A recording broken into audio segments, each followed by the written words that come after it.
Penguin presents Broadsword Calling Danny Boy on Where Eagles Dare by Geoff Dyer. Read by Roy McMillan. That idiot movie. Now I find it blessed. Max Jacob, Christ at the Movies. Do the mountains and the blue Bavarian twilight cause the drum march to rattle into existence? Is the music an emanation of the mountains, or are the peaks and valleys hauled into view by the march of drums?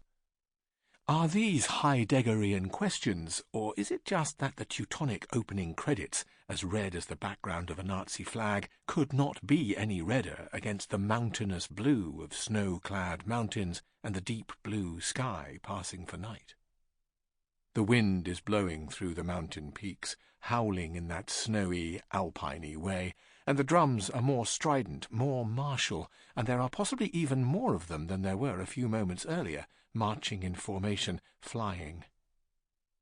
We were over Germany, and a blacker, less inviting piece of land I never saw, writes Martha Gellhorn in The Face of War. It was covered with snow, there was no light and no sign of human life, but the land itself looked actively hostile. We feel the same, even if the hostile land is not black. But if it was covered with snow, then it probably wouldn't have been black when she soared over it in 1945.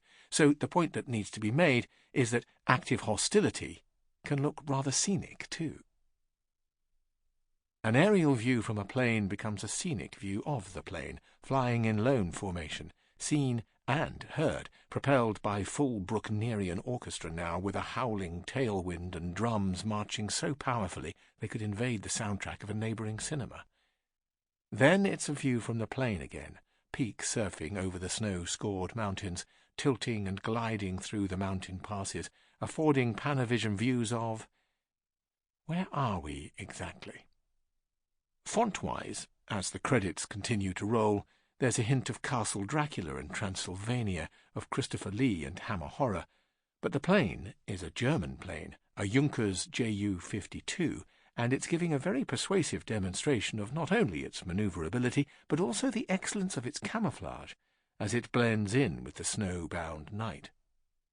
If a portion of the mountains had sprung to life, broken off, and assumed aerodynamic form, it would look exactly like the plane that is flying over them, as they stretch out like an enormously dormant snow leopard. The cockpit is greenishly lit.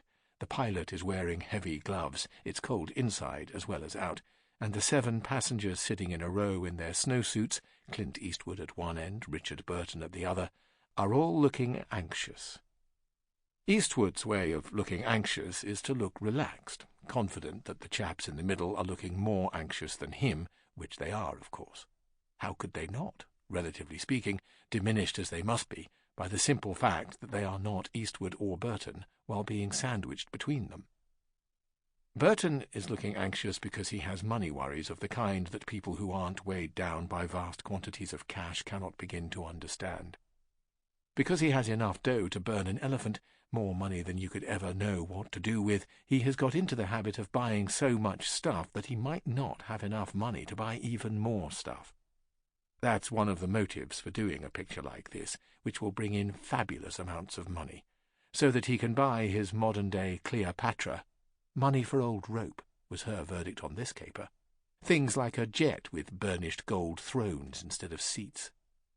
Or it could just be that he's nursing a killer hangover, symbolically suggested by the way that stacked up near him are what appear to be metal beer barrels, so that as they approach the drop zone he looks at the blinking red light, pulsing like a headache, like a warning of imminent liver failure, and we are suddenly back in the pre-mission briefing room where another red light is flashing, a nice touch by director Brian G. Hutton, as Patrick Wymark, Colonel Turner, gives the briefing as though it's been scripted not by Alistair MacLean but by William Shakespeare. Pre-mission briefings are always addressed to the audience, as well as the actors gathered around to listen, sitting or standing, Eastwood at the back, half in shadow, a shadowy presence, who are effectively our surrogates, eager to know what we and they are in for. Wymark points with his stick to the map on the wall to the Sample complete. Ready to continue?